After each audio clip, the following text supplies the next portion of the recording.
A Werewolf Romance by Alpha's Claim Collection. Prologue. The wedding that was never mine. Have you ever been sold by the person who promised to love you? I have. And the worst part wasn't discovering the betrayal. It was remembering every tender moment, every soft word, every careful kindness, and realizing none of it was real. That I had been studied the way a hunter studies prey. That every smile was a calculation. That the man who held my face in his hands and said, "You are everything I've been looking for," was telling the absolute truth. Just not in the way I thought. My name is Ember Ashveil. I am 23 years old. 12 hours ago, I was a bride standing at an altar in a white dress, crying happy tears, believing for the first time in my lonely, overlooked life, that I was chosen. Not for what I could offer. Not for political alliance or pack advantage. But for me. I was wrong. 12 hours ago, I was a bride. 8 hours ago, I was poisoned by my new husband in our wedding chamber, while the celebration music still drifted up from the floor below. 6 hours ago, I was left to burn with the pack house he set alight, intended to be ash and memory by morning.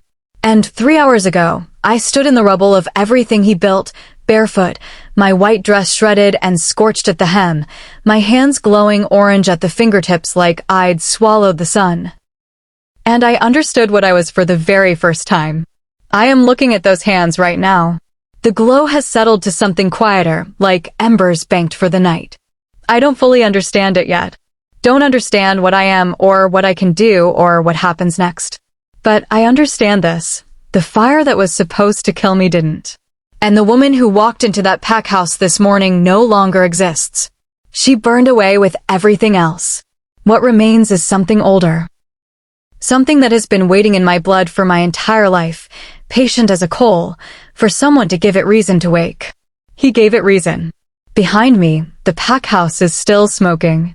300 years of Duskmore pack history, reduced to blackened timber and curling ash. The Alpha's banners, the ceremonial hall, the portrait Dorian had commissioned of us, my face painted in oils, hanging in the corridor before we'd even spoken our vows. I thought it was romantic. I know now it was never a portrait of a wife. It was a receipt. In the distance, I can hear wolves howling.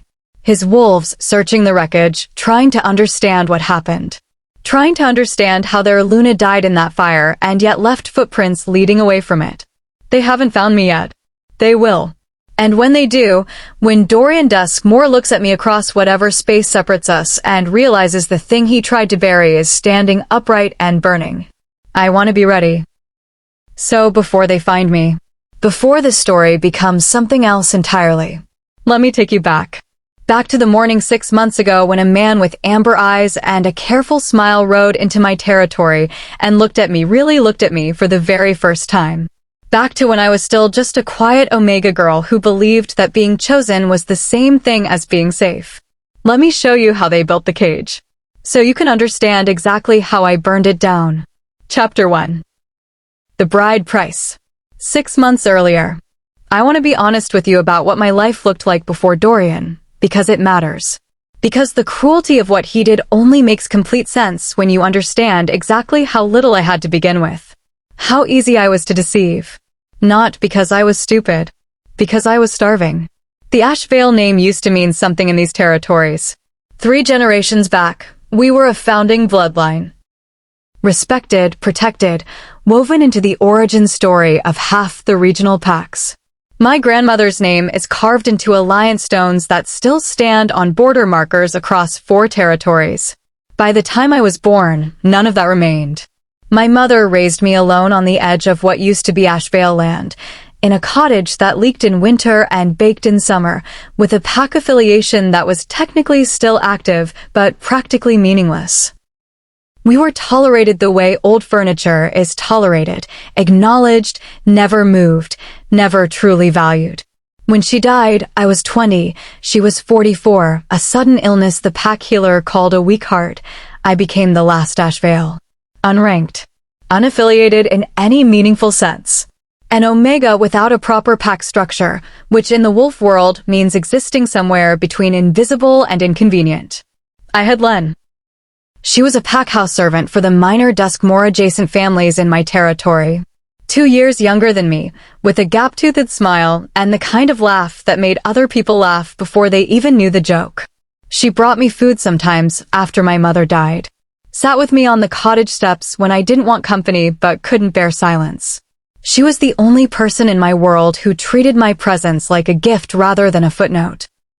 "You need to eat more," she told me one morning, 3 years after my mother's death, setting down a covered dish that smelled of herbs and roasted meat. "You're going to disappear." "Maybe that's the plan," I said, and meant it lightly, but Len's eyes sharpened. "Don't do that," she said.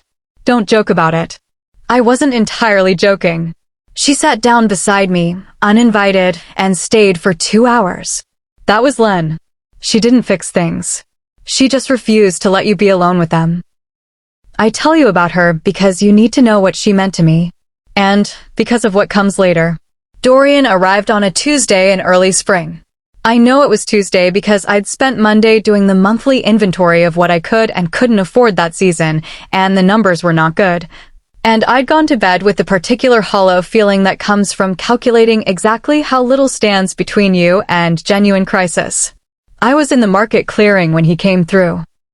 Him and his Beta Dane and 2 packhouse attendants, a small traveling party, formally dressed, the kind of quiet display of wealth that doesn't need to announce itself. He was, and I want to be precise about this, because it matters, extraordinarily handsome.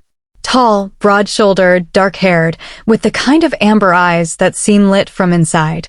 He moved the way confident people move, like the space around him naturally arranged itself into an appropriate frame. I noticed him the way you notice a fire across a dark room. Immediately. Involuntarily. Then I looked away because men like that don't land in the vicinity of women like me for any reason that ends well. "Excuse me." His voice was warm. Not performatively warm, the easy warmth of someone accustomed to being at ease everywhere. I turned. He was looking directly at me with an expression of such genuine, unhurried attention that my brain briefly stopped working. "I think I'm slightly lost," he said. "We're looking for the Eastern Trading Post." "It's that way," I pointed. "Follow the main path until the split, then take the left fork. The right fork looks more traveled, but it doubles back." He smiled. "You've saved us an hour." "Maybe 2, I said, and turned to leave. "Wait." Not commanding. Just asked. "I'm Dorian. Dorian Dustmore." I knew the name. Everyone did. Alpha of the Dustmore Pack, one of the 4 major regional powers. A man of considerable consequence. "Ember Ashveil," I said. Something moved across his face when I said my name. So brief I nearly missed it. So controlled it was almost nothing. Almost. Later, much later, I would understand what that flicker was. Recognition. Confirmation. The quiet satisfaction of a hunter who has been tracking something for a very long time and has just heard it step into range. But standing in that market clearing, I saw nothing but a handsome man with amber eyes who looked at me like I was worth looking at. "Ashvale," he repeated, tasting the word. "That's an old bloodline." "Old and mostly gone," I said. "The old things usually matter most," he said. "Even when the world forgets them." He left. I told myself I'd never see him again. 3 days later, he came back. Alone this time, no beta, no attendants. Stood at the edge of my property like he was waiting to be invited rather than assuming access, which was, I want to be honest, a devastatingly effective tactic for a woman who had spent years watching stronger wolves take whatever space they wanted. He brought bread from a bakery 2 territories over that my mother had loved. I still don't know how he knew that. I should have asked. I didn't. I invited him in. Over the following 6 months, Dorian Duskmore courted me with the kind of patient, methodical tenderness that I now understand was simply a long and careful operation. But inside it, and this is what makes it complicated, what makes it devastating rather than just cruel, inside the operation were moments that felt entirely real. He listened. Not the performative listening of someone waiting for their turn to speak, but actual listening. Remembering details weeks later, asking follow-up questions, treating the contents of my mind like they were worth returning to. He never pushed. When I was quiet, he was quiet beside me. When I pulled back, he gave me space without making the space feel like punishment. He touched my hand once, early on, when I was describing my mother's garden and my voice caught unexpectedly. He didn't say anything, just placed his hand over mine for a moment, then removed it. Like it was an offering rather than a claim. I told Len about it that evening. "Be careful," she said, and she was smiling, but her eyes were not. "It's nothing," I said. "It's probably nothing." "It's something," Len said. "Just be careful, Ember. Men like that don't wander into territories like ours by accident." She was right. She was completely right. She said the truest thing anyone said to me in those 6 months, and I held it for exactly one evening before hope swallowed it whole. Because here is the thing about being starving. When someone offers you a table, you don't interrogate the invitation. You sit down. One evening, for months in, Dorian and I were sitting near the small fire pit behind my cottage, and he asked me about my hands. "You do that sometimes," he said. "Hold them very still and stare at them." "I don't know I'm doing it," I admitted. "They feel strange sometimes. Warm, sort of. Like there's something under the skin. Does it hurt?" "No," I said, and something in his expression shifted for just a moment, relief or satisfaction. I couldn't read it clearly. "It never hurts. It just feels like holding your hands near a fire, except from the inside." "Your mother's hands," he said carefully. "Did she have the same thing?" I looked at him. "How did you know about my mother's hands?" He smiled easily. "You mentioned once that you inherited her coloring. I assumed the rest." I accepted that. I shouldn't have. But I did. What I remember most, when I let myself return to those months, is how seen I felt. Not because he was always saying the right things, but because he seemed to register my existence at a frequency no one else had bothered to tune to. Like I was finally audible. When he asked me to bond with him in the 5th month, I cried. He held my face in his hands and said, "You are everything I've been looking for," and I believed him completely. He was telling the truth. I was simply the last one to understand what that meant. The wedding was set for the following month. Len braided my hair the morning of, her hands careful and gentle, and she was quiet in a way that was different from her usual quiet. "Say it," I told her. She shook her head. "Then, if anything feels wrong tonight, anything at all, you run. You don't think about it. You don't reason with it. You run." I laughed. "It's a wedding, Len." She looked at me in the mirror, and her expression was so serious that my laughter faded. "Promise me," she said. "I promise," I told her. And I meant it. But the thing about promises is that they require enough warning to keep. And by the time something felt wrong, I was already on the floor. Chapter 2, Wedding Night Poison. I want to tell you that I saw it coming. That there was some final moment of clarity before the glass touched my lips, some instinct that screamed loud enough to save me. There wasn't. The ceremony was beautiful. I am capable of holding that truth alongside everything else. It was genuinely, heartbreakingly beautiful. The Dustmore ceremonial hall dressed in winter flowers, hundreds of candles, the scent of pine and warm wax in the air.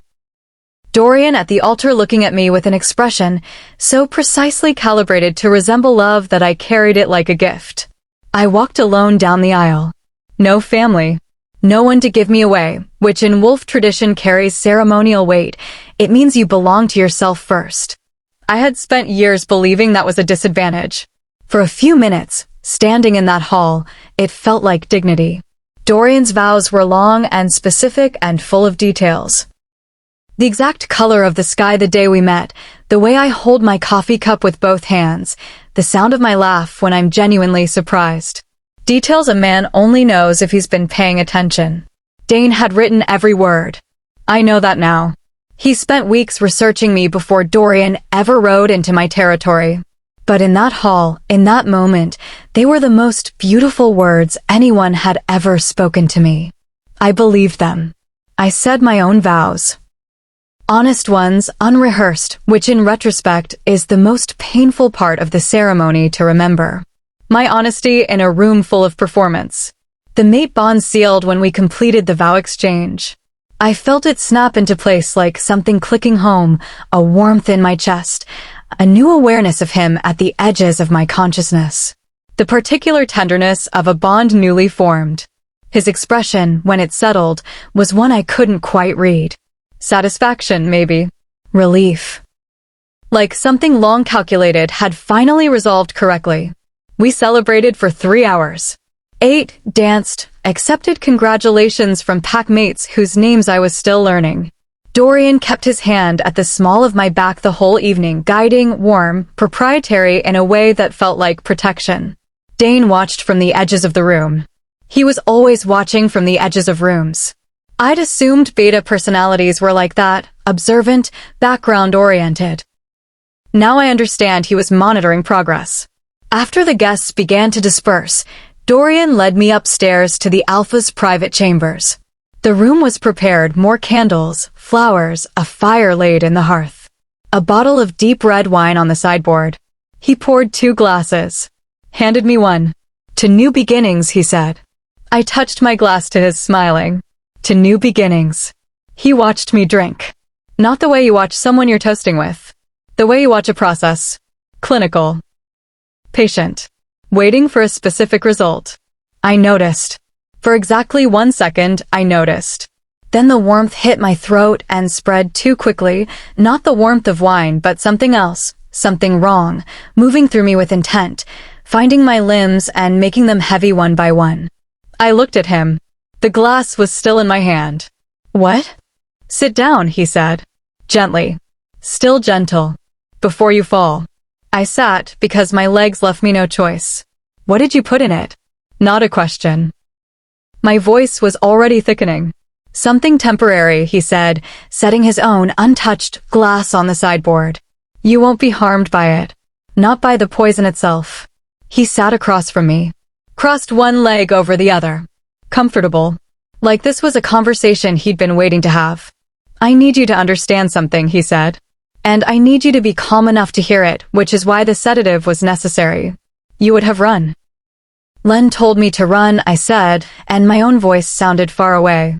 She told me to run. Something crossed his face. It might have been guilt. It was too brief to be certain. The Ashvale bloodline, he said, carries an ability called Ember. I'm sure you felt it, warmth in your hands, a particular affinity with fire. Your mother had it. Her mother before her. Every Ashvale woman for 300 years. I stared at him. The room was beginning to tilt slightly. The ability can be transferred, he continued, but only through a completed bonding ritual followed by a specific severing ceremony. The bond must be real. The Ember recognizes false bonds and refuses to respond. Which is why, he gestured between us, the past 6 months were necessary. The past 6 months were necessary. I heard the sentence. Processed it slowly. The way you process something in a dream, knowing the logic is wrong but unable to find the exit. You married me, I said, each word careful, to steal my ability. To transfer it, he corrected, as if the distinction mattered. And to access the Ashvale vault. The sealed territory your ancestor locked 3 centuries ago. The bloodline is the key. Once the Ember transfers to me, I can open it. I tried to stand. My legs refused entirely. What happens to me, I said. Not a question. Because I already knew from the calm in his face, the careful preparation of this room, the complete absence of conflict in his expression. He didn't answer. Which was, in its way, the clearest answer. Dorian. My voice cracked. Not from fear, from something more specific. The humiliation of having been so perfectly deceived. Of having offered someone the most honest version of myself and having it received as a useful tool. Did any of it? Was there any moment in 6 months that wasn't? I tried to make it pleasant for you, he said, and he sounded almost sincere. The alternative was force. I chose not to use force. I think that matters. It doesn't, I thought. It doesn't matter at all. He stood, buttoned his jacket. Moved toward the door with the efficiency of someone completing the last item on a long list. The severing will happen while you're sedated. You won't feel it. He paused at the door. Looked back once. You were easier to like than I expected, he said. And then, I'm sorry it had to be you. He left. I heard him in the corridor, his voice low, speaking to Dane. I couldn't make out words. Only tone, businesslike, efficient, the tone of men moving to the next phase of a plan. Then I smelled smoke. Not the smoke of the hearth fire.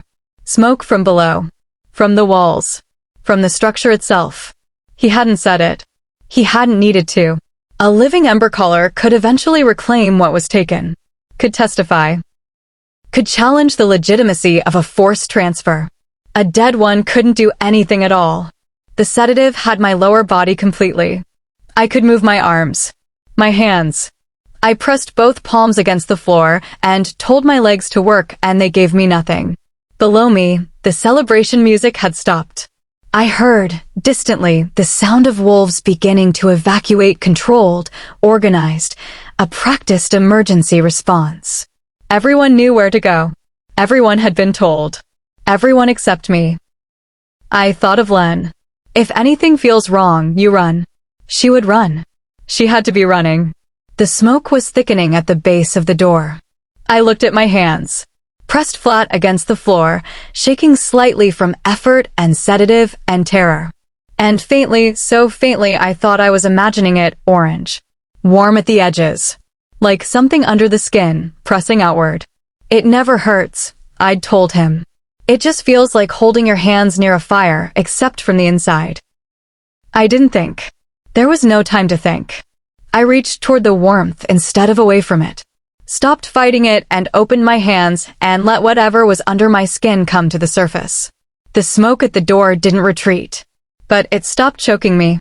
And from somewhere very far below the building, somewhere very far below the rational surface of the world, something warm and ancient and patient felt me reach. And reached back. Chapter 3, The Fire That Didn't Kill Me. Let me tell you what the fire looked like from inside. Not monstrous. That's the first thing. People talk about fire as if it's purely violent, destruction wearing orange, chaos dressed in heat. But from where I was sitting on that floor with my hands pressed flat against the boards and the smoke building at the doorframe, it was almost gentle. The flames crept under the door like they were looking for something. Not consuming indiscriminately, but searching. They reached toward me and then stopped. Hovered, maybe 6 inches from my hand. Like a dog approaching a stranger, deciding whether to trust. I was not afraid. I was, and I know this is strange, I know how it sounds, I was calm. A bizarre, sourceless calm that had nothing to do with the situation and everything to do with the warmth rising through my arms, my chest, my throat. Like my blood was remembering something my mind had never been taught. Okay, I said aloud. To the fire, to myself, to whatever presence I could feel pressing at the edges of the room like it had been waiting outside a closed door for a very long time. Okay. I don't know what I'm doing, but I'm not dying in this room. I pushed myself forward, arms only, dragging my useless legs toward the window. The boards were hot under my palms, but didn't blister them. I noticed that without understanding it, filed it away. The smoke was everywhere above me, but near the floor there was air, thin and acrid but breathable. I kept low, kept moving. The window was locked. Of course it was locked. I looked at the latch, iron, heavy, designed to keep shut against winter drafts, and felt something sharp and furious move through me. Not fear. Fury. The specific rage of a woman who has been managed and contained and deliberately limited at every turn. I pressed my palm flat against the iron. It wasn't a decision. More like a reflex. Like sneezing, you don't choose it, it simply happens when the conditions are correct. The iron lock glowed orange and bent inward like soft clay. I stared at my hand. Does it hurt? I heard my own young voice, a memory from far back. 7, maybe 8 years old, in my mother's kitchen. A candle on the table between us. My mother's hands cupped around the flame, not burning, just holding it. Like it was a small, warm animal she'd rescued. No, memory mama said, smiling at me over the candle. Her eyes in the firelight were amber dark and knowing and deeply, profoundly sad. It never hurts us, baby. It never has. Why? Because we're not separate from it, she said. Other people face fire from outside. We carry it inside. You understand. I had not understood. I was 7. I'd nodded anyway. I understood now. I wrenched the warped latch free, shoved the window open, and threw myself through it. 2 floors. I landed hard, shoulder and hip taking the impact, rolled the way wolves instinctively roll. The shift is in the instinct even when you can't complete it. Pain bloomed white and immediate and real. My body was starting to reclaim itself from the sedative, sensation returning in waves. I lay on my back in the courtyard looking up at the burning pack house. The upper floors were fully engaged. The ceremonial hall below, where I'd stood at an altar 2 hours ago and spoken honest vows to a man running a 20-year calculation, was a wall of fire visible through the windows. I sat up. My hands glowed steadily now. Not flickering. Settled like a fire that's found its fuel and has no intention of going anywhere. And then I saw Len. She was at the courtyard's edge, near the servants' exit, surrounded by other packhouse staff. She'd gotten them out, I realized. She'd organized the evacuation for the people the official emergency plan forgot. She was counting heads, pointing people toward the Treeline. She was alive. Relief crashed through me so hard it nearly knocked me flat again. I opened my mouth to call to her. Then Dane stepped out of the shadows between us. He saw me, registered, in quick succession, that I was alive, mobile, and wrong. My hands still glowing, my expression probably not the face of a woman who had gently perished in her wedding chamber as planned. He looked at me for a moment. Then he looked at Len. Then back at me, with the calculation of a man choosing a lever. Don't, I said. Moving toward them, legs finally half responding, stumbling. Don't you dare, she has nothing to do with. He said something to her. I couldn't hear it over the fire, but I saw her expression shift, confusion, then fear. And then he pushed her, hard, back toward the burning building. Not inside. Just off balance. Toward the smoke. I ran. I was 20 feet away when she fell, and I reached her before he could position himself to stop me, got my arm under hers, pulled her toward me.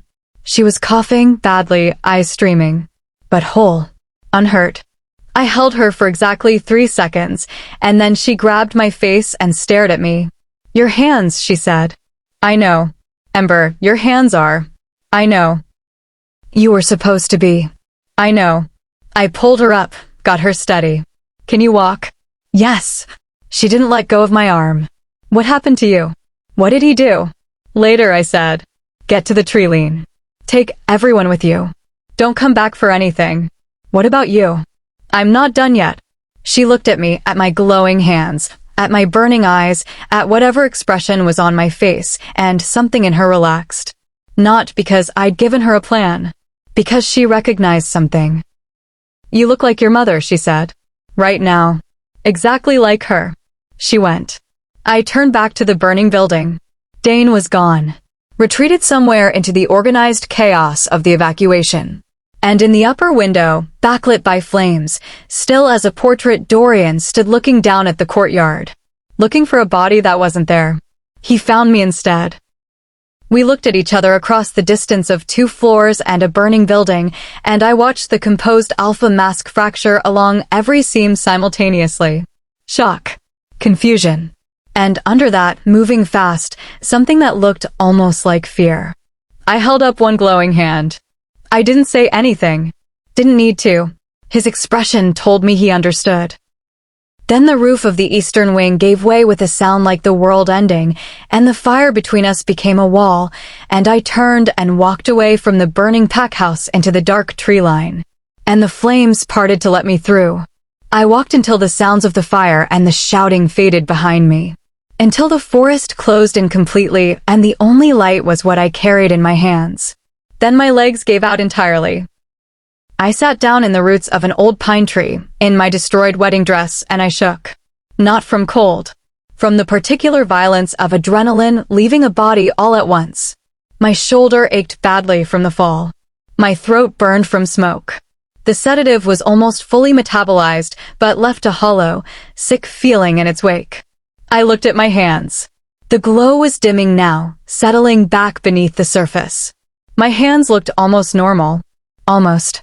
I thought about Dorian's voice. You were easier to like than I expected. I thought about my vows. Honest ones, unrehearsed.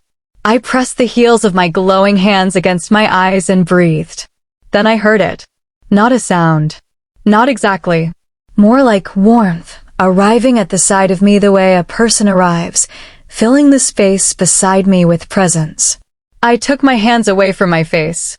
The air to my right was slightly luminous. A faint, flickering quality, like candlelight that had detached from its source and decided to wander. You knew my mother, I said. Not a guess. Yes, said a voice like crackling wood, like the deep breath of fire takes before it grows. I closed my eyes. Then I think, I said carefully, that I have a great deal to learn. You do, said Vale. But you have time. And you are a pause, warm and evaluating. Considerably more than they gave you credit for. I exhaled. Let the last of the shaking pass through me and out. Okay, I said to the darkness and the fire-warm presence and the ruins of the life I'd thought I was building. Okay, then let's begin. Chapter 4. The Ember Spirit. He didn't look like anything at first. That's what I want to be clear about, because when people tell stories involving supernatural beings, there's a tendency toward grandeur, manifestations of fire and light, and overwhelming power. And eventually, yes. Eventually Vale can be that if the situation calls for it. But on that first night, sitting in the roots of a pine tree in a ruined wedding dress, he was simply warmth. Simply presence. A quality of the air beside me that made the darkness feel inhabited rather than empty. Are you a ghost? I asked. No. A pause. Ghosts are people who can't let go. I have let go of a great many things. I simply chose to remain anyway. What are you then? At the moment, I am what your bloodline made me. The warmth shifted slightly, the way a person shifts when they're settling into a longer conversation. 300 years ago, your ancestor Ember Ashveil was the most powerful ember caller ever born.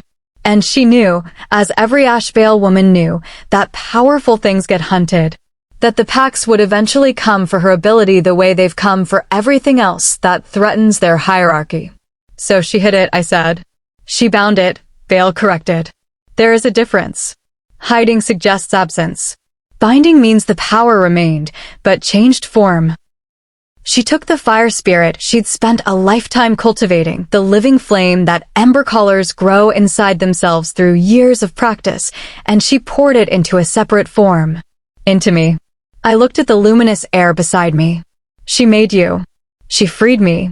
I existed before her. Fire spirits are old, older than wolves, older than most things that walk or crawl. She gave me purpose. A bloodline to tend. A legacy to protect. And you've been what? Watching over us for 300 years. Watching. Waiting. Present at moments when the Ashvale women needed something and had no one. A careful pause. I was with your mother at the end. The words landed quietly.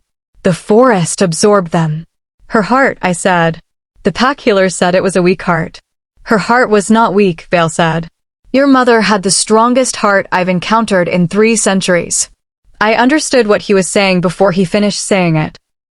The cold came first, a spreading numbness that had nothing to do with the night air. Then the grief, arriving not like new information, but like a wound reopened. My mother, 3 years in the ground. My mother, who brought me to candle flames when I was small and taught me without words that fire was something we carried rather than feared.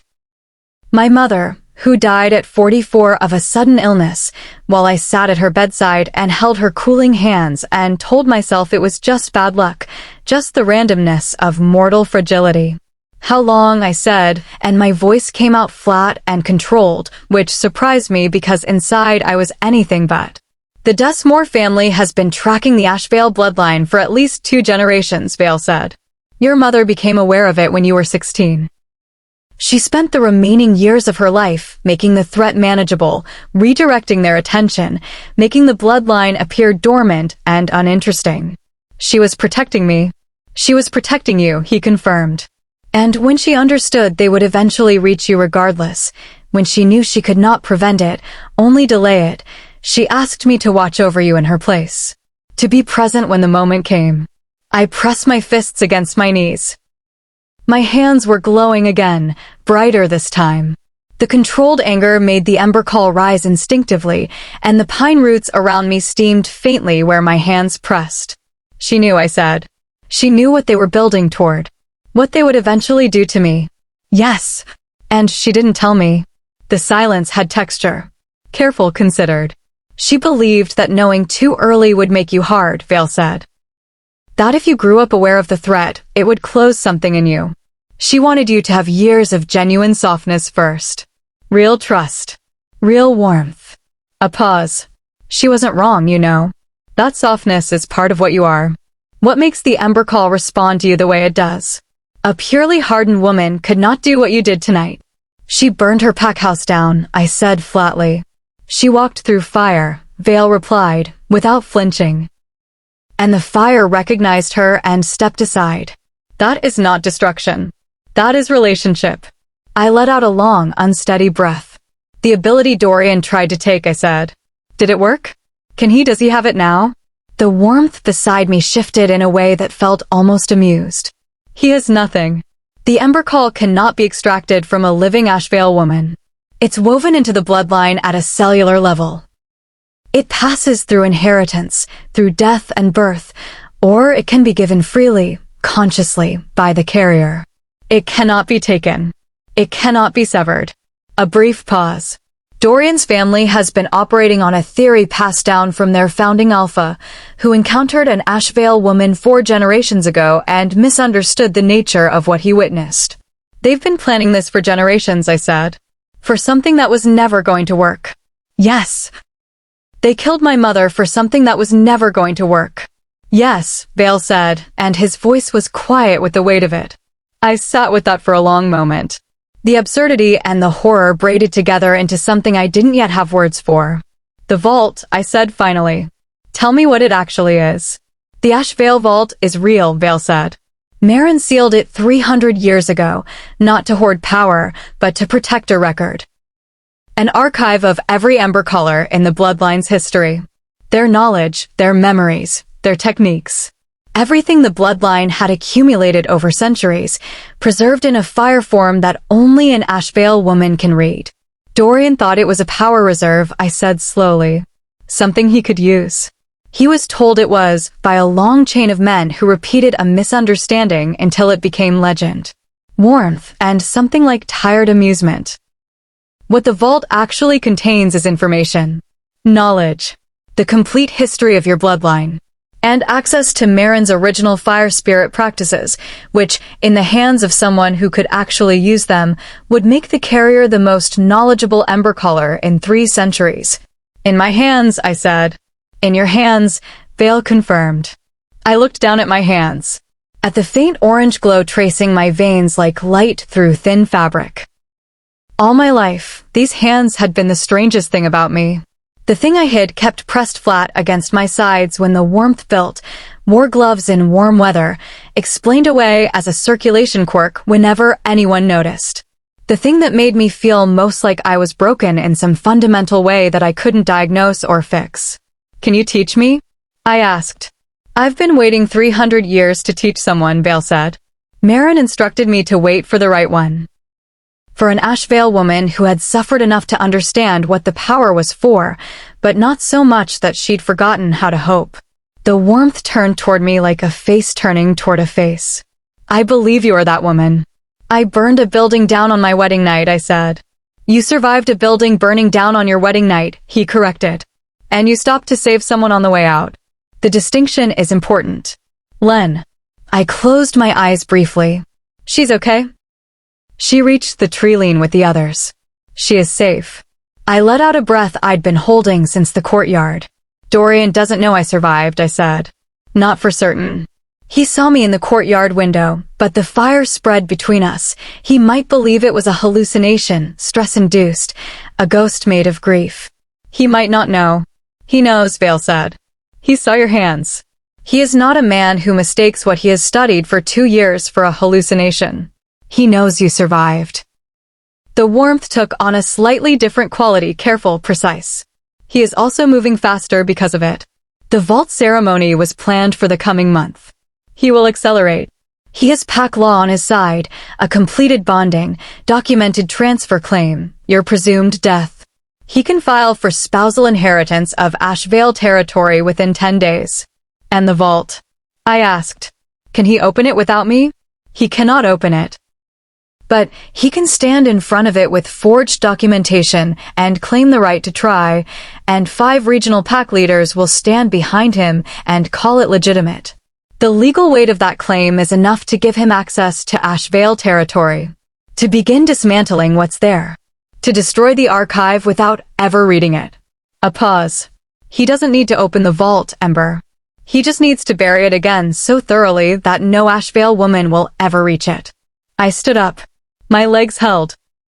The sedative was fully gone now, and my body felt strange, not the weakness I'd expected after everything, but something almost opposite.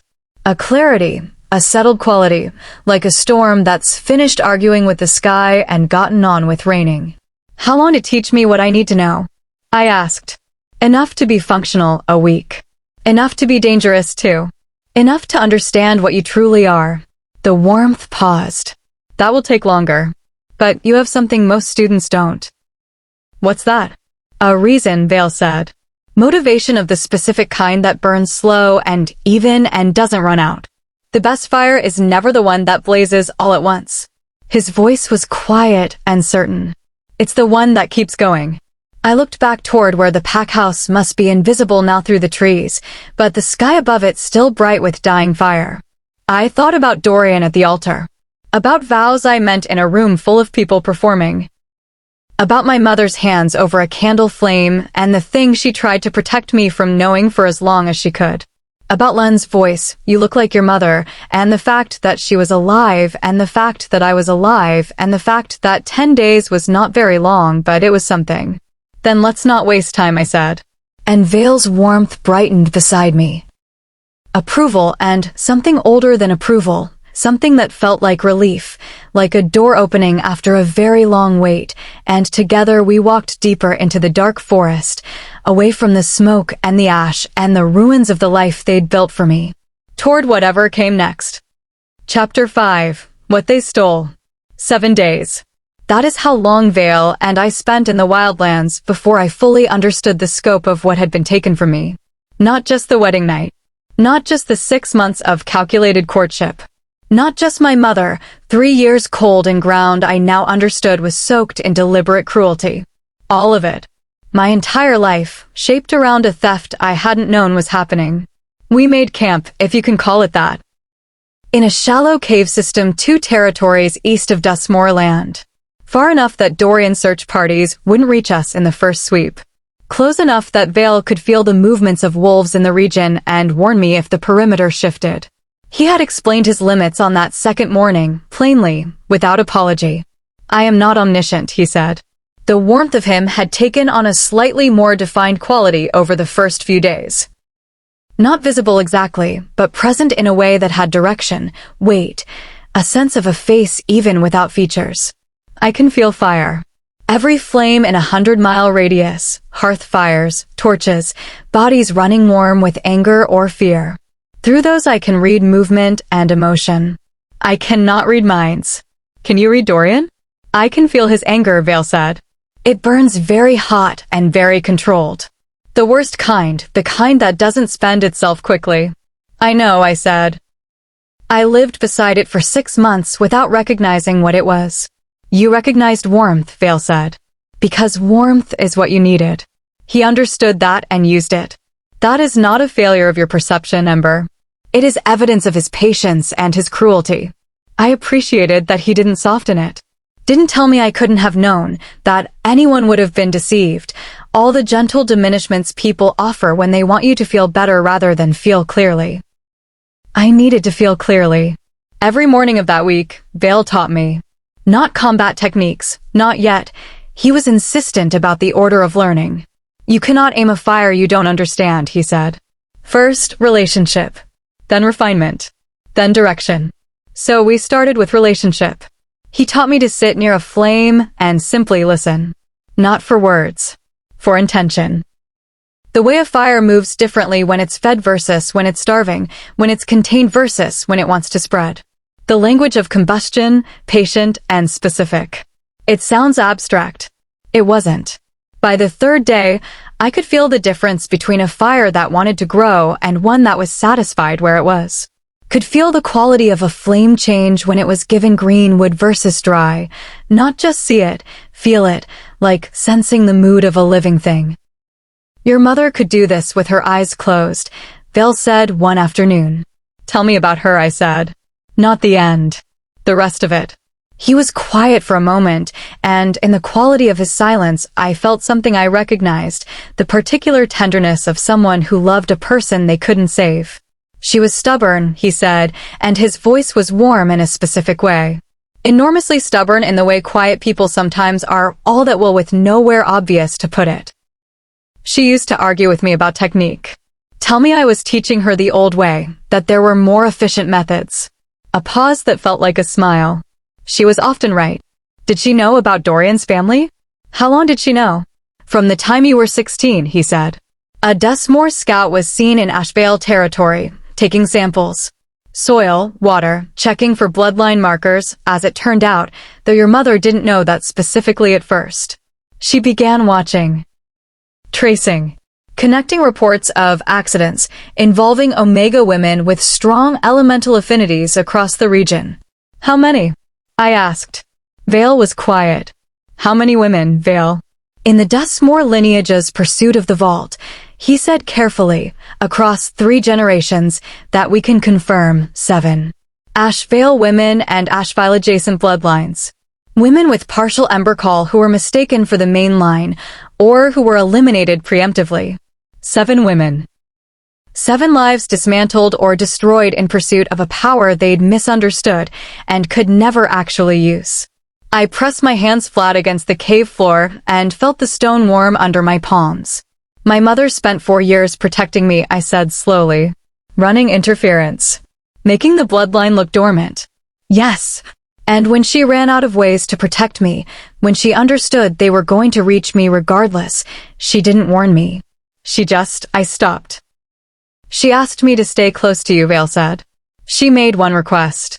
She said the warmth shifted, weighted with something very old and very careful. Don't let her become only this.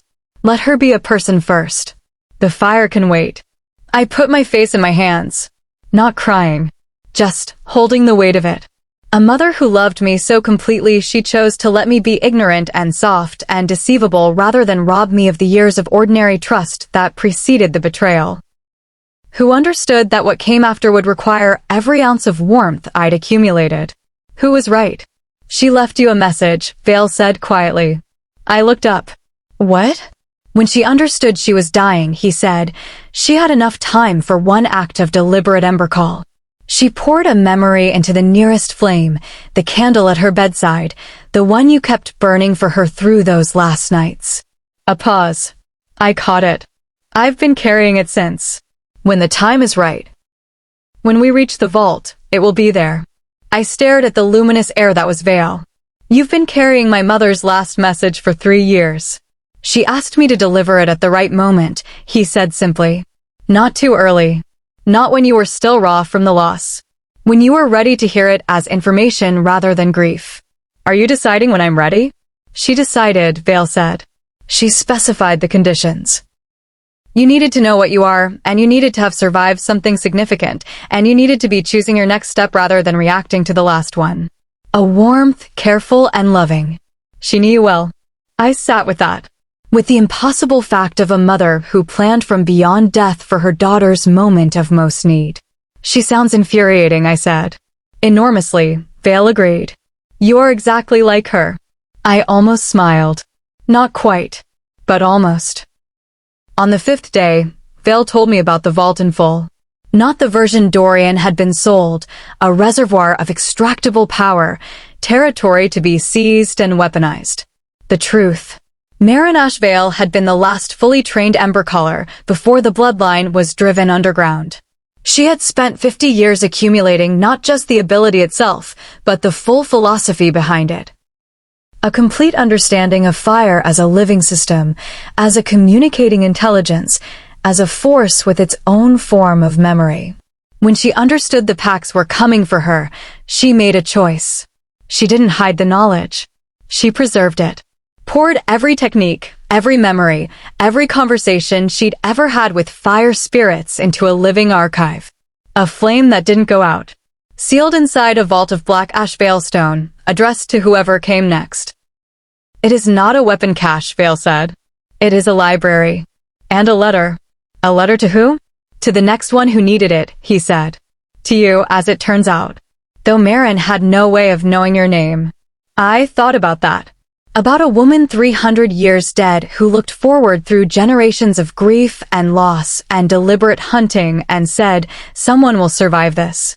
Someone will need to know what I knew. I want to leave something for her. Dorian is accelerating, Vale said, his tone shifting to the careful precision he used for intelligence. His representatives filed preliminary paperwork with the regional council yesterday.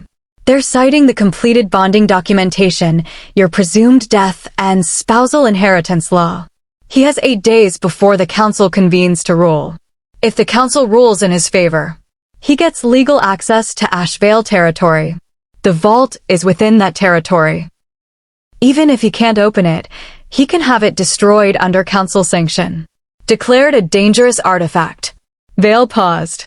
Pack councils have destroyed things they didn't understand before. 8 days. 7 days of training. 1 day to get there, to plan, to be ready. I stood up and stretched. My body had recovered from the wedding night almost entirely. The bruised shoulder still ached in cold air, but the rest was mended. My wolf felt different since the fire. Not stronger exactly. More integrated. Like two parts of the same thing that had been slightly misaligned for years and had finally, under extreme pressure, clicked into correct position. What does he actually have? I asked. Dorian. What cards does he hold? Pack law and the appearance of legitimacy, Vale said. Regional council support. 3 of the 5 members owe Dusk more political favors. A forged bloodline documentation that most wolves won't have the expertise to challenge. What does he not have? You, Vale said. Alive and present and able to refute every document with biological fact. The Ember call in your hands is a more definitive bloodline marker than any paper. No council can dismiss a living Ashvale woman with active Ember call in favor of a dead one. And the testimony of everyone who was at that pack house, I said. The servants. The wedding guests who saw him pour the wine. Len specifically, Vale agreed. She is a warmth that felt like approval. An exceptionally observant young woman. She saw the cup prepared. She understands what happened. I felt something cold and protective move through me when I thought about Len. About where she was right now. Whether Dorian's people had found her, whether she was safe, whether the knowledge she carried had made her a target. I need to find her before the ceremony, I said. Yes, Vale said. And there is something else you need. What? You need to see Dorian, he said. Not to confront him. Not yet. But to understand him fully before you face him publicly. The version you knew was the performance. You need to see what's underneath. Why? Because going into that ceremony wanting only revenge will make you brittle, Vale said. Justice requires understanding.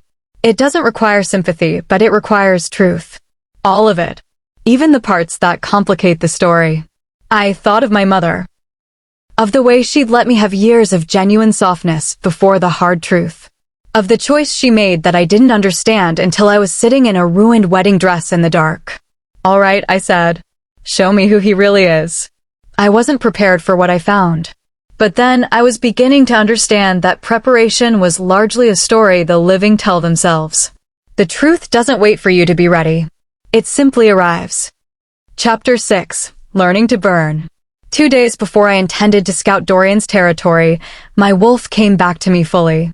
I don't mean she returned from absence. She had never left. I mean the relationship between us changed in a way that felt like meeting someone you'd known your whole life and suddenly understanding them clearly for the first time. It happened at dusk, in a clearing half a mile from the cave. Vale had suggested it. Your wolf has been patient with you through considerable trauma. She deserves attention. I sat cross-legged in the dying light and reached inward instead of outward. Found her waiting calm, watchful, with the quality of patience that belongs to things that have always known they would eventually be recognized. Hello, I thought, feeling slightly ridiculous. She didn't respond in words.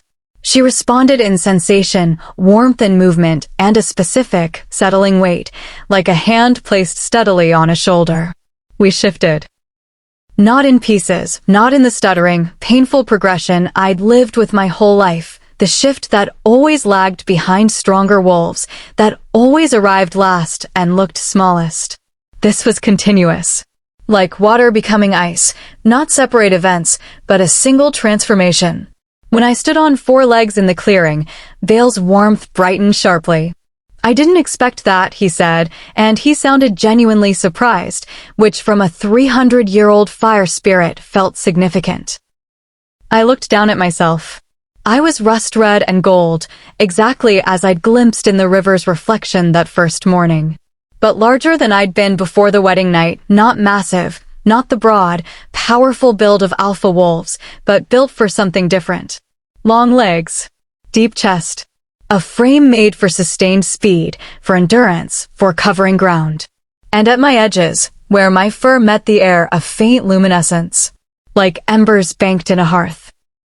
Like something warm and alive just beneath the surface of everything. I ran. Not away from anything. Not toward anything specific. Just ran.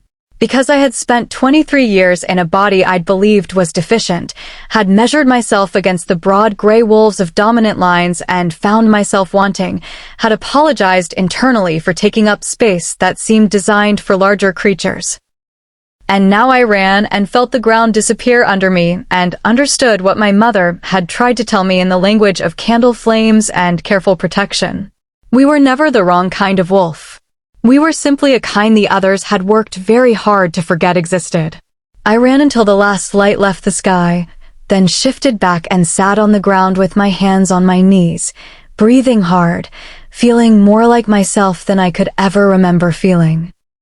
Tell me about the 3 powers, I said to Vale. Completely. No more gradual introduction. Are you sure? You've only been training. 7 days, I said. And I have 1 week left. Tell me. He was quiet for a moment. Then, the first you already know instinctively. Communication, with flames, with fire spirits, with any fire-adjacent consciousness. It requires openness rather than force. The fire speaks if you're willing to listen. The second, physical immunity, he said. You already demonstrated this. You can walk through fire, hold flames without burning, survive environments that would kill other wolves. It's not invulnerability, iron, physical injury. They affect you normally. But fire specifically will not harm you unless you allow it to. And the third. A careful pause. The third, Vale said slowly, is the one Marin was most deliberate about. She called it truth burn. The ability to project fire memory. To take what you have seen or experienced and render it visible to others through flame. Not a trick of shadows. An actual, sensory projection that allows other people to experience your memories as if they live them. I stared at the air beside me. I can make people experience my memories. With fire as the medium, yes. It works through any open flame, torchlight, bonfires, hearth fires. Anyone looking at the fire while you project will experience what you choose to show them. And they can't look away? They can, Vale said. It isn't compulsion. But truth burn has a quality that makes truth, presented fully and viscerally, very difficult to dismiss. People can choose not to believe words. They find it much harder to deny something they have experienced in their own bodies. I thought about the bonding ceremony. About 5 regional pack leaders standing in a circle, torchlight on their faces, watching Dorian present forged documents and claim a dead woman's inheritance. Torchlight. Open flame. If I project at the ceremony, I said carefully, if I show them everything, the wine, the wedding chamber, the burning pack house, all of it. Every wolf looking at those torches experiences your memories directly, Vale confirmed. Yes. Can it harm them? It will disturb them. Shock them. Experiencing someone else's trauma is not comfortable. A pause. But it won't break them. Marin built it as a tool for truth, not punishment. It reveals. It doesn't destroy. I held that distinction. Justice, not vengeance. Something my mother had said once about something else entirely, in a context I hadn't understood at the time. I understood it now. Teach me to control it, I said. I don't want to project indiscriminately. I want to choose exactly what they see. Then we start tonight, Vale said. This is the hardest of the three. Precision requires control, and control requires that you can revisit your own memories without being consumed by them. Meaning I have to go through the wedding night again, I said flatly. And the courtship, he said. And your mother's death. And everything else they used against you. His voice was gentle without being soft. The memory doesn't lose its pain in the retelling, but it does lose its power to undo you. There is a difference between something hurting and something controlling you. I closed my eyes. Thought about the wedding chamber. Dorian's face across the room, composed and calculating. The wine going wrong in my throat. The smoke under the door. It hurt. It still hurt with a clean, specific intensity that surprised me, not the diffuse ache of old grief, but the sharp clarity of recent wound. But it didn't take me under. I opened my eyes. Good, Vale said, and I understood he'd been watching the quality of my stillness. Again. We worked through the night. By dawn I could hold specific memories with enough precision to project single moments. By the following evening I could select sequences, beginning, middle, end, without losing the thread. By the end of the second day I could do what Vale called surgical projection, showing exactly what was needed and nothing beyond it. You're faster at this than Marin was, he said, on the final evening before I moved toward Dorian's territory. She didn't have as much to project, I said. He didn't argue with that. There was one moment during the training that I want to tell you about. Because it mattered, and because it was the thing that shifted the question in my mind from how do I punish him to something harder and more important. I was practicing projection with a small campfire, running through the memory of the wedding ceremony itself, not the chamber, the ceremony, and I reached the moment of the vows. Dorian's vows. The ones Dane had written. I played them back in perfect fidelity, the way truth burn requires, and something made me stop at a specific moment. The moment he had looked at me just before beginning to speak. A half second, unrehearsed, before the performance engaged. Something in his face. Not love. Not strategy either. Something that looked almost like longing. The expression of someone presented with a version of a life they cannot allow themselves to want because they've been built into a different shape entirely. It was there and gone in half a second, and then the performance resumed and the vows began. But I had seen it.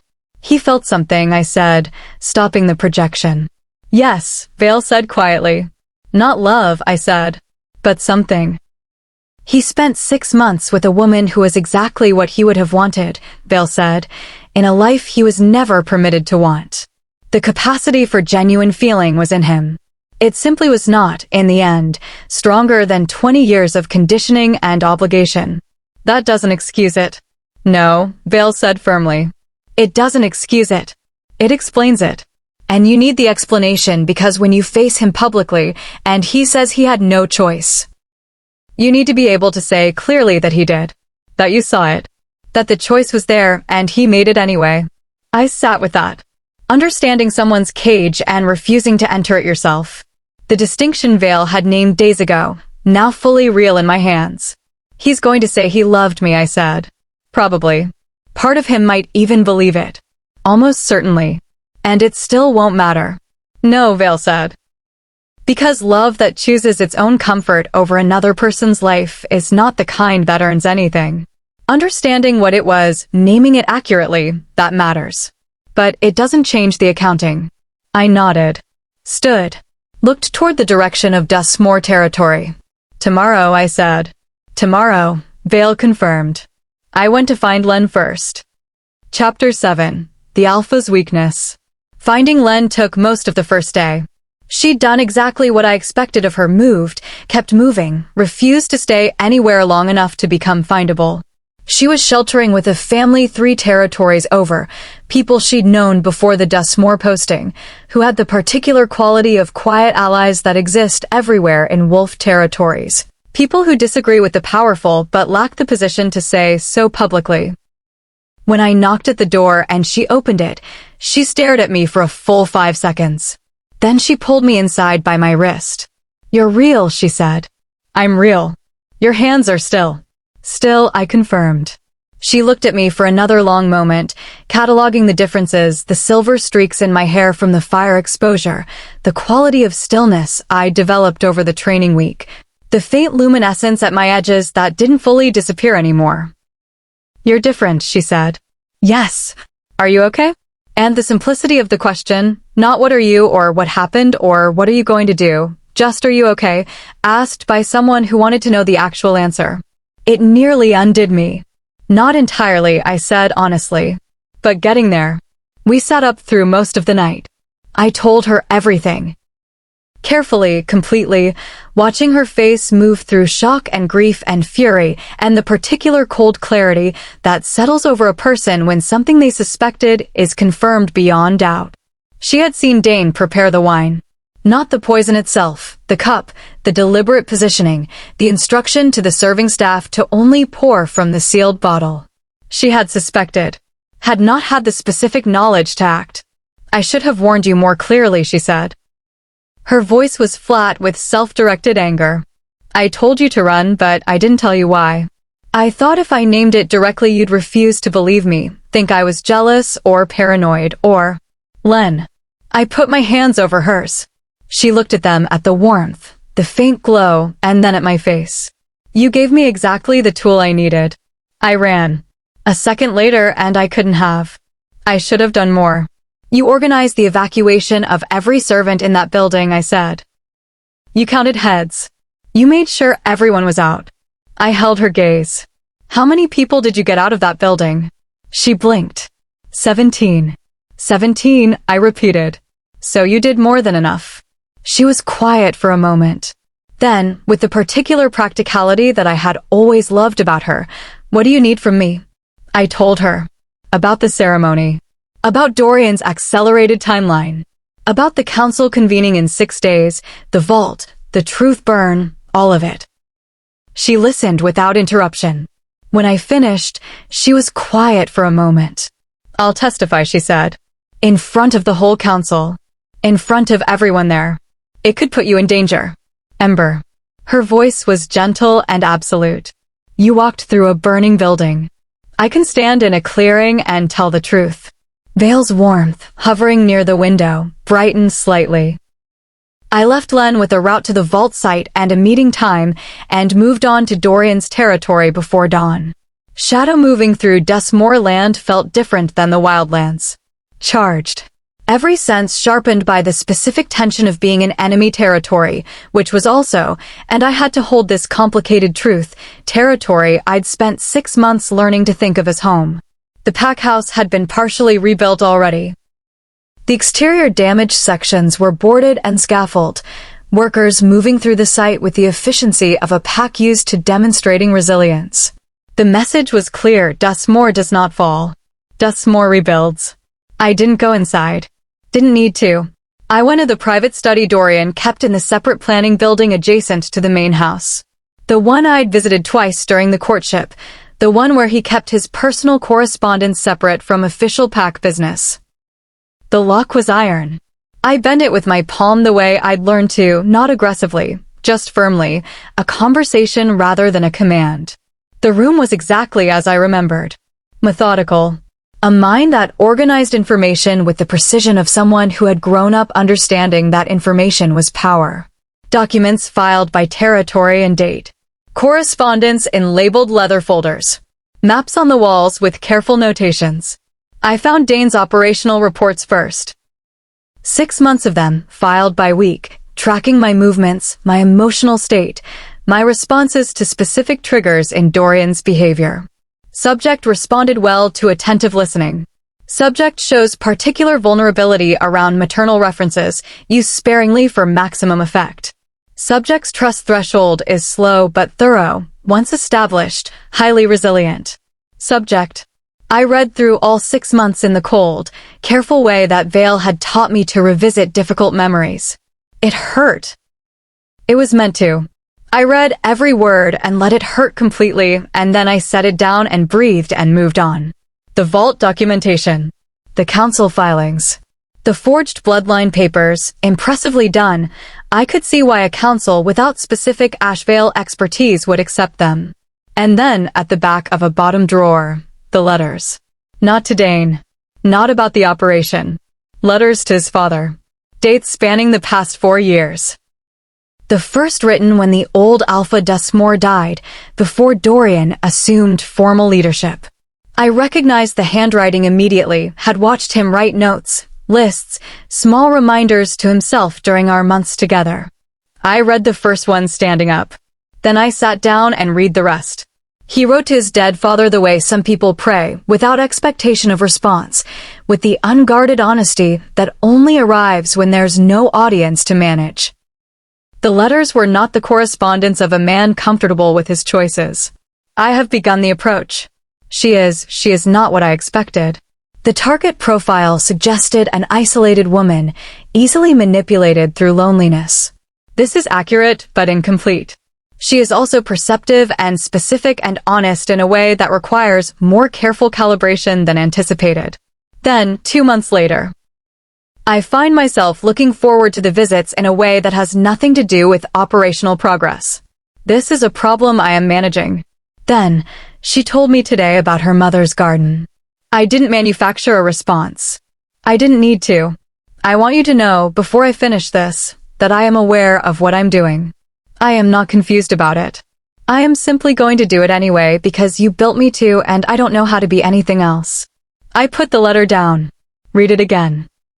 I am simply going to do it anyway because you built me to, and I don't know how to be anything else. Vale had been right. The cage was real. The conditioning was genuine. A man raised from childhood for a single purpose, shaped by a father's ambition into a specific tool, who had arrived at his moment of choice and found that 20 years of construction was stronger than whatever genuine thing had grown alongside it.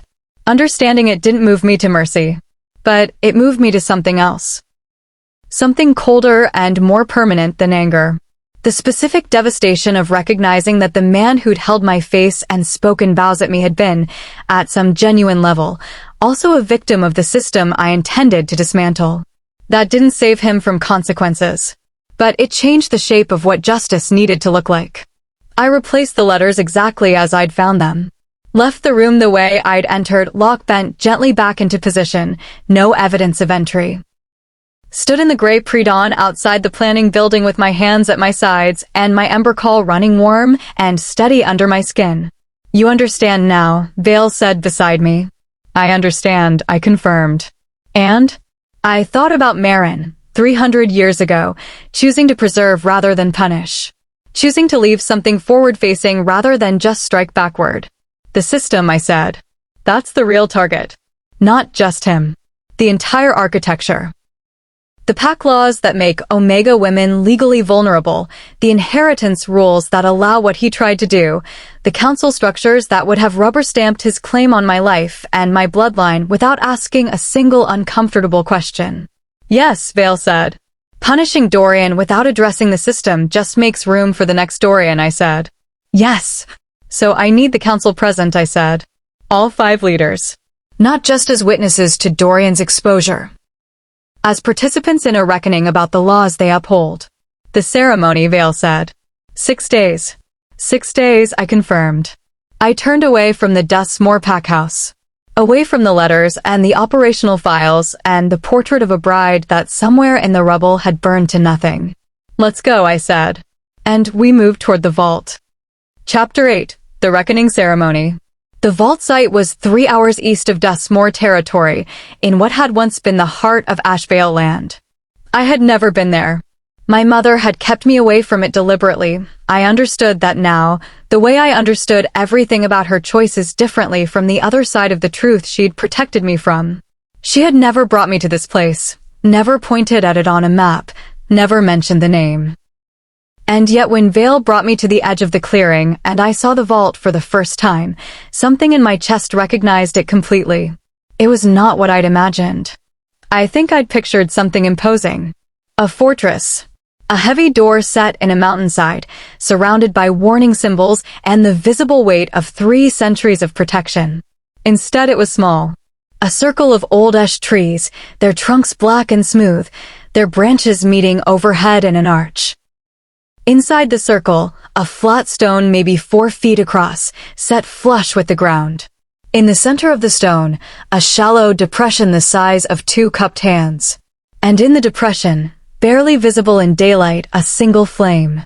Burning. Without fuel. Without oil or wood or any source I could identify.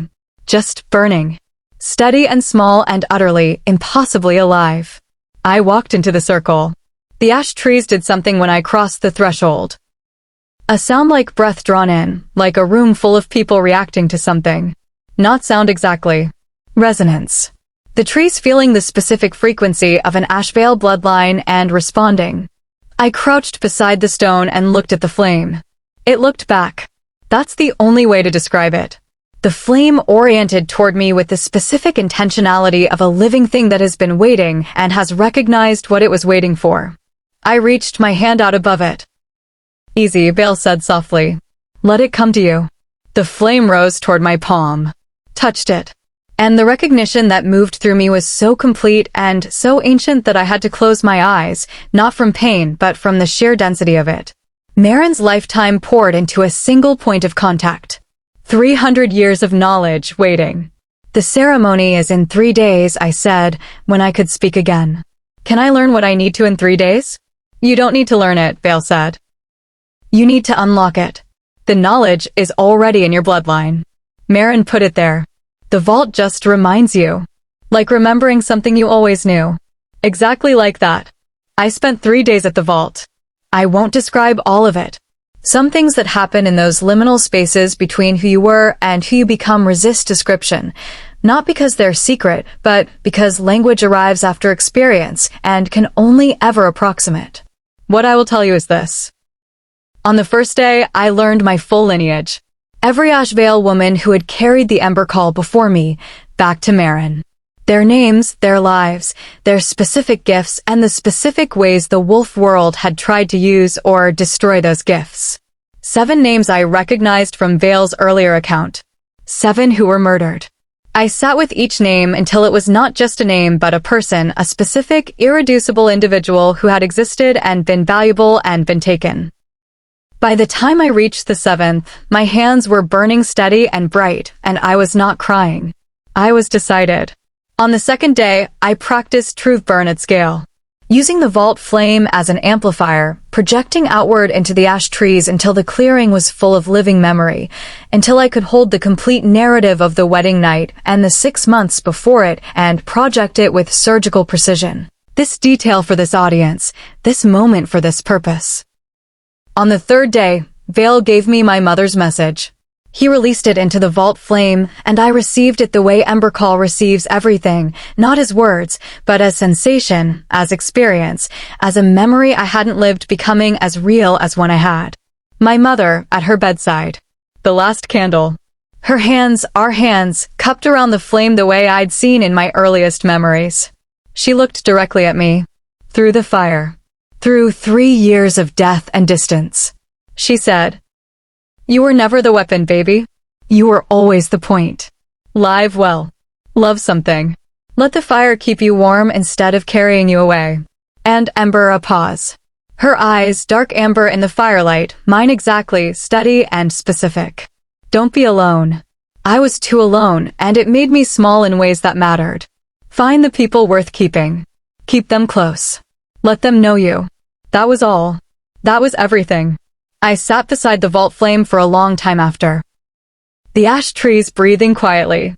Vale warm and present and saying nothing, because nothing needed saying. Then I stood, brushed the earth from my knees, looked in the direction of Dustmore territory, where Dorian was preparing to stand in front of 5 pack councils and claim my inheritance and my death as legal fact. It's time, I said. The ceremony was held at the regional neutral ground. A broad clearing on the boundary of 3 territories, used for council meetings and interpack events since the founding generation. By the time I arrived at the tree line, 300 wolves were already assembled. 5 council leaders at the central table. Dorian at the head of the space, impeccably presented, flanked by Dane and 2 Duskmoor senior warriors. Torches. Everywhere, the traditional council torches set in iron stakes around the perimeter of the clearing. 12 of them. 12 open flames. Vale's warmth beside me brightened with quiet recognition. The council proceedings had already begun.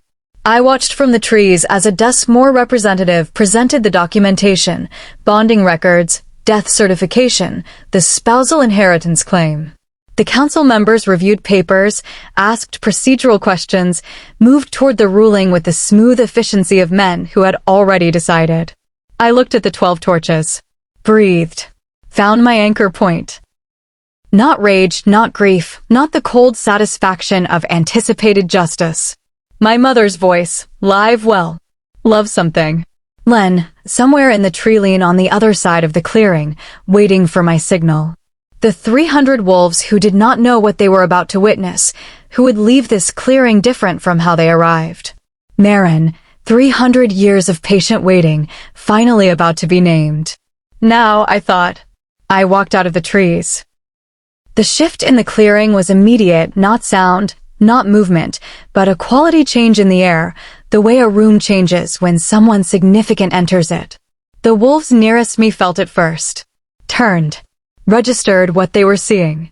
The Ember call was fully present now, not hidden, not suppressed, not apologized for. My hands lit the space around me with warm orange light. My edges burned faintly at the seams. My wolf was present in my bearing without shifting. The rust-red and gold confidence of a creature that has made peace with exactly what it is. The council leader, Alpha Bren of Irefong, presiding, looked at me and went very still. This proceeding is invalid, I said. My voice carried across the entire clearing without effort. Not volume. Presence. 300 wolves turned to look at me. Dorian turned last. The expression on his face when he saw me, I want to be precise about this, because it matters, was not simply fear. It was the collapse of a man who has built his entire life on a specific outcome and watched it become impossible in one moment. Fear was part of it. But underneath that, very briefly, something that looked almost like relief. Like a man who has been carrying something very heavy for a very long time and has just been given permission to put it down. Ember Ashveil, Council Leader Bren said carefully, is recorded as deceased. She is standing in front of you, I said. The Ember Call does not survive the death of its carrier. You are looking at active Ember Call. I raised both hands and let the fire speak for itself, clean, warm, unmistakable. The claim before you is fraudulent. I am alive. I am present. And I have something to show you. I reached for the 12 torches. All of them simultaneously. A gentle, requesting reach, may I? And the flames answered yes the way they always answered me now, with the ease of long relationship. The torches burned brighter. Everyone in the clearing was looking at the light. I showed them. Not everything at once, precisely, deliberately, exactly what Vale had taught me. The controlled projection of specific memory, rendered in fire, experienced by every eye in the clearing as if they had lived it themselves. The wine being prepared. Dane's hands. The specific bottle. The wedding chamber. Dorian's face changing. His voice, you were never a wife. You were a vessel. The locked door. The smoke. The dragging crawl across burning floors. The courtyard. Len's face. Dane's deliberate push. And last, briefly, precisely, the 7 names from the vault. 7 women, 7 lives, 7 deaths constructed as accidents. Their faces rendered in firelight, clear and specific and impossible to dismiss. The projection lasted 90 seconds. When it ended, the clearing was absolutely silent. Several wolves were on their knees. Not from compulsion. From the weight of what they'd experienced. Council member Thea of Riverbend had both hands over her mouth. Alpha Darius of Shadow Peak, a man I knew by reputation as inflexible and traditional, was staring at his hands as if he discovered something wrong with them. Dorian stood very still. Dane had taken 3 steps backward. The silence held for a long moment. Then Len walked out of the opposite tree-line, straight-backed, eyes clear. My name is Len, she said to the council. I was packhouse staff at the Duskmoor estate. I will testify to the preparation of the cup. I will describe the instructions given to serving staff regarding the sealed bottle. And I will confirm every event rendered in that projection from my own direct observation. She stopped in the center of the clearing, equidistant between me and the council table. Who else will speak? I asked. 3 more voices. Former Dustmore staff who had sheltered with lens contacts. A council scribe who had been present at the filing and had privately flagged inconsistencies in the bloodline documentation but been overruled. An elder from Shadow Peak territory who had known my mother and had watched her death with private suspicion for 3 years. The council leader looked at the testimony accumulating before him. Then at Dorian. Alpha Dustmore, he said carefully. Do you wish to respond? Dorian looked at me. Not at the council. Not at his beta. Not at the crowd. At me. And in that look I saw the entirety of the letter he'd written to his dead father. I am simply going to do it anyway because you built me to and I don't know how to be anything else. Except now, on the other side of it, now that the thing had been done and the outcome had not been what was planned, I could see the thing he hadn't written. The question underneath the statement. Is there another way to be? No, he said. Not to the council. To me. 1 word. Carrying several meanings. No, I won't respond. No, I have no defense. And underneath those, the one I heard most clearly, no, I did not know how to be anything else. But it wasn't absolution. It wasn't meant to be. It was just the truth. Finally, and without performance. Then the council will deliberate, Alpha Bren said. They didn't deliberate long. Chapter 9. The Choice Between Ash and Life. The council's ruling took 12 minutes. I know because Vale counted, he has the particular patience of things that have existed for centuries, and he tracked every minute of those 12 in the specific way you track something when the outcome matters deeply and you cannot affect it. Alpha Bren returned to the center of the clearing with the other 4 council leaders behind him. Their faces had the quality of people who have been shaken to a foundational level and are choosing, deliberately, to hold themselves upright anyway. The bonding documentation filed by the Dustmore Pack is hereby invalidated, he said. On the grounds of fraudulent bloodline claim, evidence of deliberate harm to a bonded mate, and falsification of death records. He looked at his paper, then deliberately set it down and addressed the clearing without it. Furthermore, the council is opening a formal review of regional pack law pertaining to Omega mate rights, inheritance claims, and the legal definitions of accidental wolf death. A murmur through the crowd. This review, he continued, is not discretionary. It is mandatory and immediate.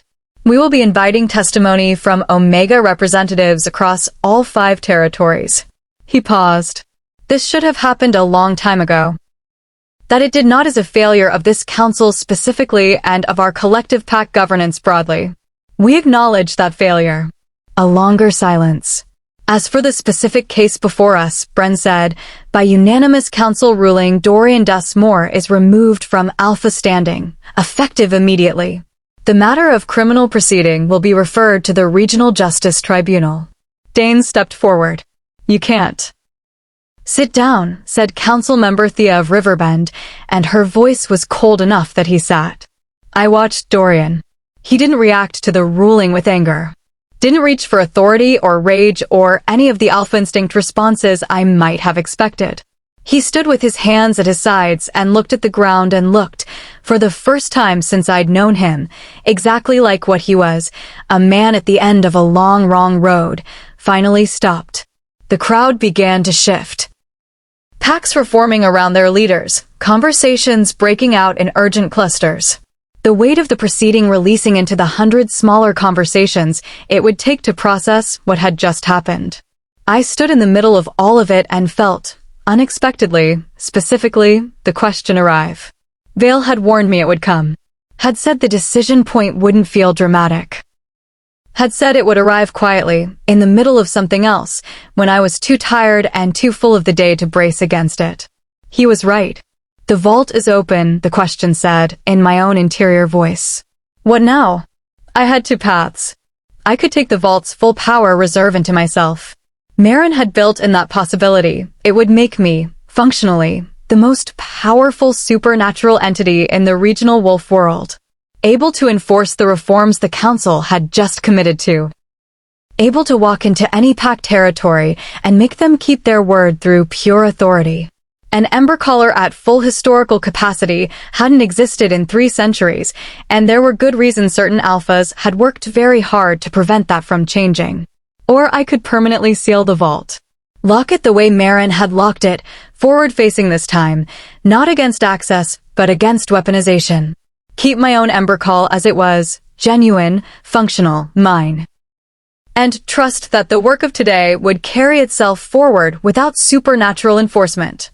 I thought about what Vale had said in the very first days. Fear is a temporary motivator. True change requires cultural shift. I thought about the council's 12 minutes. About the specific, unperformed discomfort on their faces. About Alpha Darius of Shadow Peak, the most traditional man in that clearing, staring at his own hands after the true burn as if reassessing the use he'd put them to.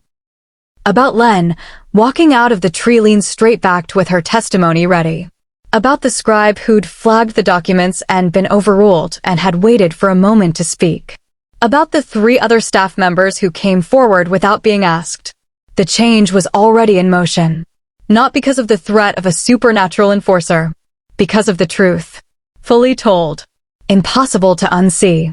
I looked at the vault flame, burning quietly at the center of the stone. Seal it, I said.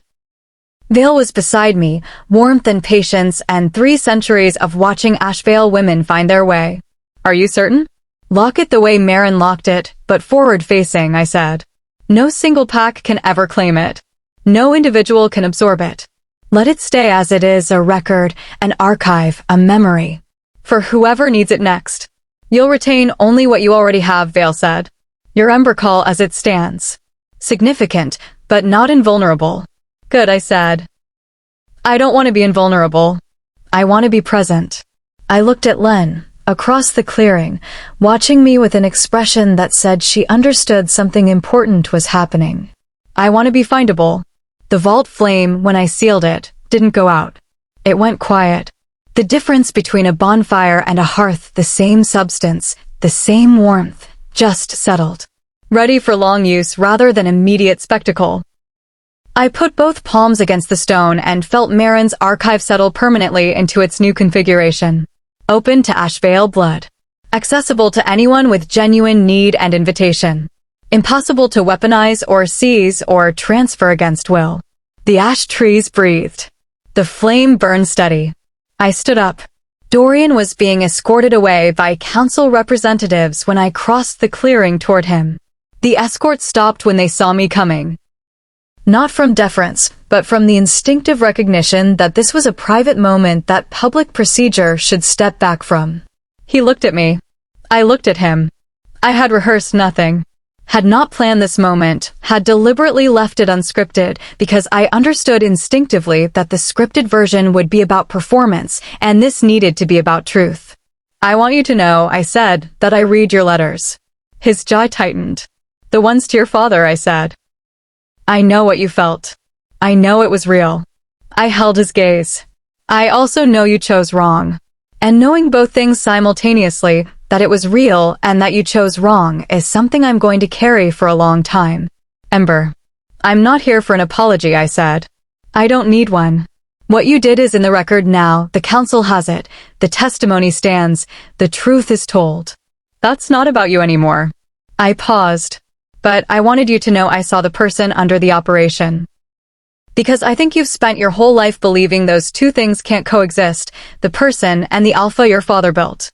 Like one has to cancel the other. He was very still. They don't have to, I said. You could have chosen the person. You didn't. And that's the specific failure you'll have to account for, not that you weren't capable of it, but that you were and chose otherwise. I stepped back. I hope the tribunal is fair, I said. I mean that. I don't want cruelty. I want accountability.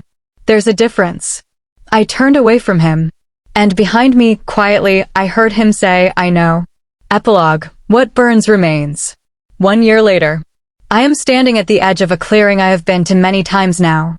The ash trees are budding, early spring, the particular green of first growth, tentative and specific.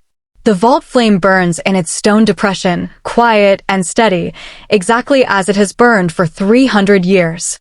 I come here sometimes. Not to access anything, just to be near it. I think Marin would understand that. A great deal has changed in a year. Some of it slowly, some of it with the sudden irreversible quality of a lock finally turning. The Council's review of Omega mate rights produced the most significant reform to regional pack law in 2 generations.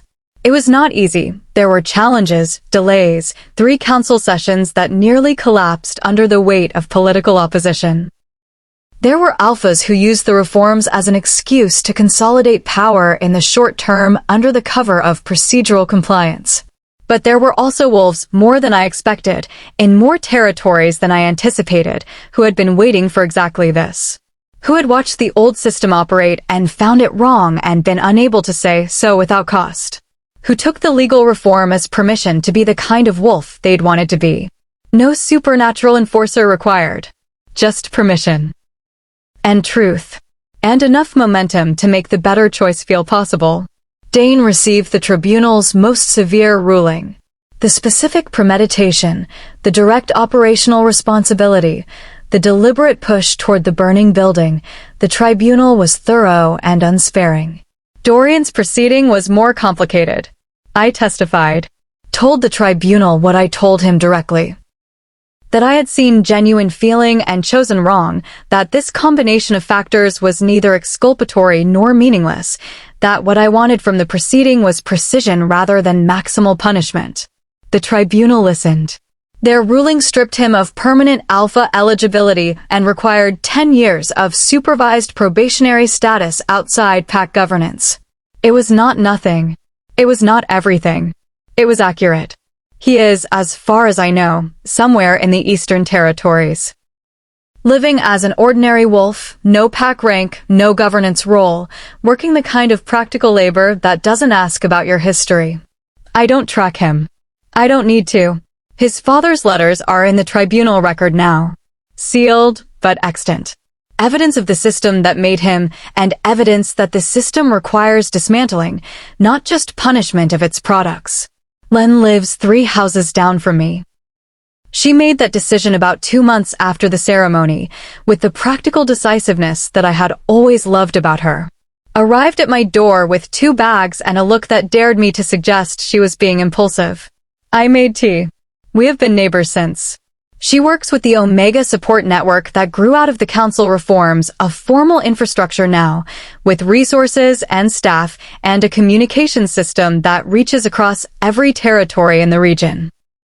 She is, it turns out, extraordinarily good at organization, at the specific work of building systems that actually serve the people they're meant for.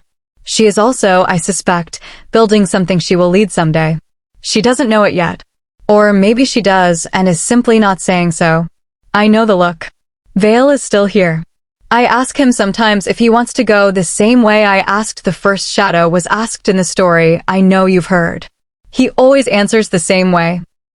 He was 300 years old before he had anything interesting to do, and he isn't remotely tired of interesting yet. We sit at fires sometimes, proper fires, built and tended the natural way, and he tells me about Marin. About the other Ashvale women. About what fire was before wolves existed to argue about who owned it. I am not Luna of any pack. I hold a position that didn't exist before the reforms, bloodline advocate. An interpack role, answering to the reformed council, representing the interests of wolves whose supernatural heritages have historically been targeted rather than protected. There are more of them than most packs want to acknowledge. Not just ember colors, other abilities, other bloodlines, other forms of different powerful that the strength-obsessed pack hierarchy had spent generations suppressing. We are making a record. Names, histories, abilities, the specific ways each bloodline was hunted or suppressed or forced underground. Not for weaponization. For memory. Marin's instinct carried forward. I was in the clearing last week when a young woman found me. 19, from a minor bloodline 2 territories east. She'd been told her whole life that the warmth in her hands was a medical condition, a circulatory quirk. She'd read about the council reforms and followed the thread to the bloodline advocacy records and then to me. She stood at the edge of the clearing and looked at my hands and then at hers. Does it hurt? She asked. And I heard my own voice, 7 years old, at a kitchen table between 2 candles. No, I said. Come sit down. She sat. We talked for 3 hours. By the end, she was holding a small flame in her open palm, looking at it with the specific expression of someone who has just been introduced to a part of themselves that was always there, always waiting, never lost.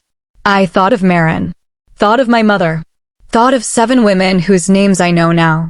Thought of all the ones before the record began, whose names are lost, but whose blood is still walking around in people who don't yet know what they carry. I thought about what it means to leave something forward-facing. My mother said, let the fire keep you warm instead of carrying you away. I am trying. Most days, I think I'm getting there. I have people worth keeping. I keep them close. I let them know me, which is the hardest part and the most important. I have work that is genuinely the work I was built for, not the specific supernatural capacity, but the underlying purpose.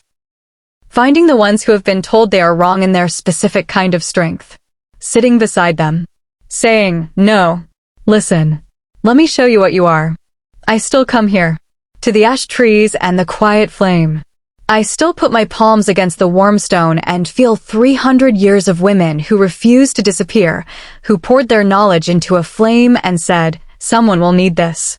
Leave it burning. They were right. I needed it. And I am, every day, in every conversation, in every name added to the record, and every young woman who finds the clearing and holds fire in her open hands for the first time, leaving it burning for whoever comes next. My name is Ember Ashveil. Last daughter of a bloodline they spent 300 years trying to extinguish. I was sold by the man who promised to love me. I burned his pack house down on my wedding night. I chose truth over power, presence over invulnerability, people over thrones. And I am still here. Still warm. Still burning. That is not the end of my story. It is only the shape the beginning made. And I have so much more fire left. The end. Where in the world did you finish this story? Comment below your city, your time, your hour. Late night somewhere quiet, or early morning with coffee going cold. This community spans every time zone, and I want to know exactly where Ember's fire reached tonight. If this story moved you, and I hope it did, hit that like button, subscribe, and leave a comment telling me which moment stayed with you longest. The wedding chamber? The clearing? The ash trees? The Alpha's Claim channel continues. Stay close. The fire is still burning.